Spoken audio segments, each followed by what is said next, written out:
Donc il avale votre ouvrage qui vient de paraître aux éditions de l'Harmattan, un crépuscule à Michel Onfray, répond directement à l'invective qu'a lancée donc Michel Onfray contre Freud et par là même à toute l'école de la psychanalyse, donc dans son dernier ouvrage. Et sur quel point précis pouvez-vous dire que la méthode utilisée par Michel Onfray pour démanteler donc les théories de Freud présente des lacunes? Elle présente, la première grande lacune qu'elle présente, c'est de ne s'intéresser qu'à la théorie, ce que j'appelle des caractères d'imprimerie sur du papier. Or, la psychanalyse, c'est bien plus que ça quand même, puisque ça comprend des êtres humains qui sont en communication, et ça comprend une troisième et même une quatrième dimension, pourrait-on dire, puisque c'est Freud qui a inventé la quatrième dimension, parce que l'inconscient, on peut appeler la quatrième dimension dans ce cas-là. Donc là, c'est la première erreur. La seconde, je l'ai notée d'ailleurs et je vais vous la redire, c'est que il fait des fautes, mais non seulement dans la compréhension de la psychanalyse, mais dans la compréhension de ce qu'est un travail épistémologique.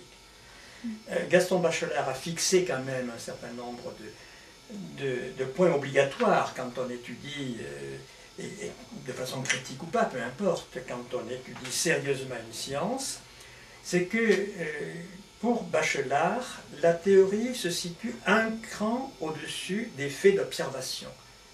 Un fait d'observation n'est pas scientifique.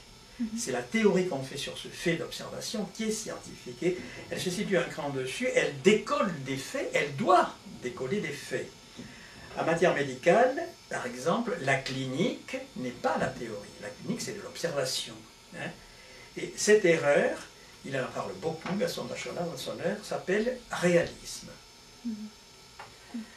D'autres erreurs aussi, bon, d'abord, il a bâclé certaines choses, c'est sûr. Et puis, surtout, il a lu, et ça je lui fais confiance, il est honnête de ce point de vue-là, il a lu tout Freud, j'en suis absolument certain. Il a peut-être lu un peu vite, c'est fort possible, et on le voit aux endroits où il bâcle.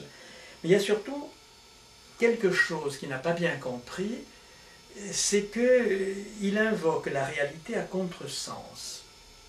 C'est-à-dire que pour lui, la réalité qui nous entoure, tout simplement la réalité matérielle, eh bien, la réalité sociale, si vous voulez, il voudrait lui faire jouer un rôle direct sur le psychisme. Or, ce n'est pas comme ça que ça se passe. Son rôle n'est qu'indirect parce que cette réalité extérieure au sujet, à l'être humain qui parle, eh bien, d'abord, il doit l'investir libidinalement, si vous voulez, et l'intérioriser.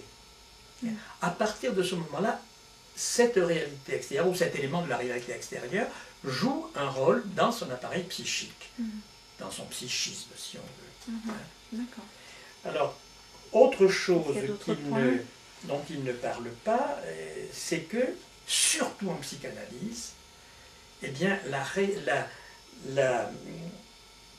la pratique et la théorie sont intimement liées. On ne peut pas les séparer, justement. Alors que c'est quand même possible pour la physique, et je crois que le modèle scientifique qu'il prend, peut-être même sans s'en rendre compte, c'est celui de la physique. L'expérience en physique ne joue pas le même rôle qu'en psychanalyse. L'expérience est très intimement liée à la théorie.